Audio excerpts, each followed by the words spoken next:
नमस्कार. अलका बांगडे किचनमध्ये आपल्या सगळ्यांचे खूप खूप मनपूर्वक स्वागत आहे.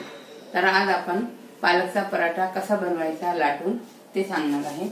तर त्यासाठी पाऊण ग्लास कणिक घेतली, आटा, या चमच्याने 1 चम्मच बेसन घेतलं, एवढा अद्रकचा पीस घेतला आणि ते 2-3 पगार लसणाचे घेऊन अद्रक लसूणचा पेस्ट केला.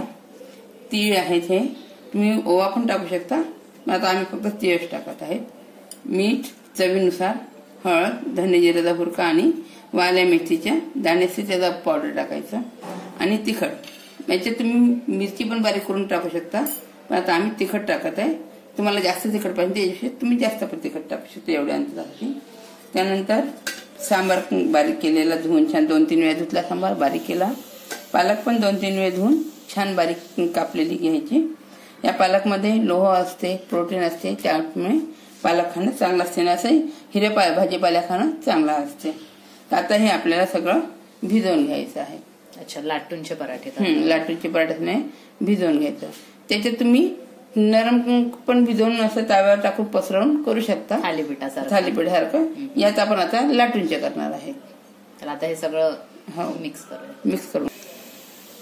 आता बघा, याच्यात ही कणिक टाकायची, त्यानंतर हे बेसन टाकायचं, त्यानंतर लसूण अद्रकचा पेस्ट टाकायचा आणि हे सगळं सांगितलं होतं ते सगळं टाकायचं आणि हे पहिले मिसळून घ्यायचं. आधी मिसळून घेतल्यानंतर मग थोडं थोडं पाणी टाकून भिजवायचं. एकदम आसट पण नाही झालं पाहिजे, पोळी लाटता आली पाहिजे. याचा पराठा असं करायचं.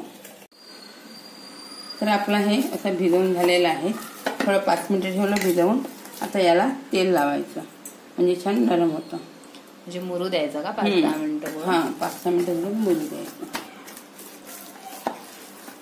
आपण जसं कणकीला मुरू ठेवतो 5 मिनिटं, तसं याला लावायचं आणि मग छान तेल लावून चोळून घ्यायचं. तेल लावून चोळलं की छान होतं. मग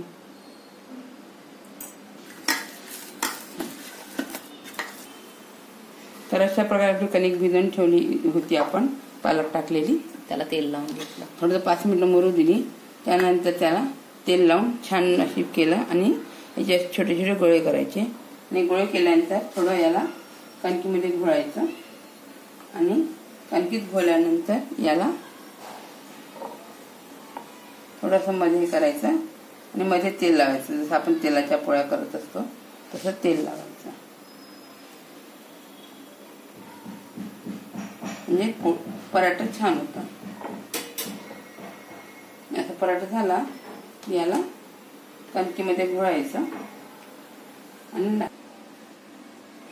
आता अशा लाटून घ्यायची, पोळी घ्यायची आणि एकदम जाड पण नाही ना एकदम पातळ पण नाही. तर बघा, आता आपली ही पोळी अशी छान लाटून झालेली आहे.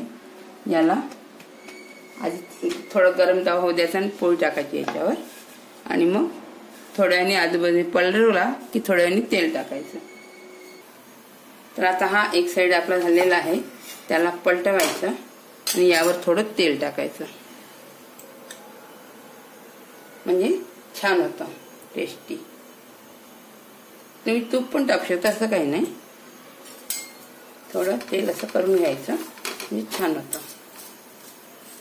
आता याला पुन्हा पलटवून घ्यायचं, इकडून पण तेल टाकून घ्यायचं.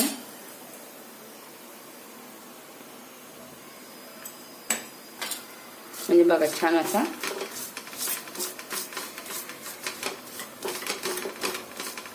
होऊन जातो. हा खायला पण टेस्टी वाटते. असं कोणाला तेल नसेल तर मग तुम्ही तूप पण टाकू शकता. आणि हा झाला आता पराठा, आपण प्लेटमध्ये काढून घेऊ. ही दुसरी पण साईड झालेली आहे. आता याला आता आपण तव्यावरून काढून घेऊ शकतो. हे बघा, आता हा पराठा आपला झालेला आहे. हा तुम्ही पराठा असा पण खाऊ शकता, गॅस बंद करून घ्यायची पराठा झाल्यावर.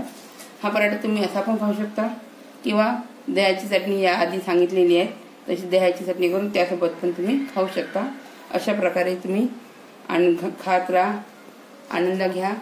आणि माझ्या चॅनलला लाईक नसेल तर लाईक करा, सबस्क्राईब करा आणि बेल आयकॉनला क्लिक करा, म्हणजे तुम्हाला नोटिफिकेशन येत राहील. धन्यवाद. नमस्कार.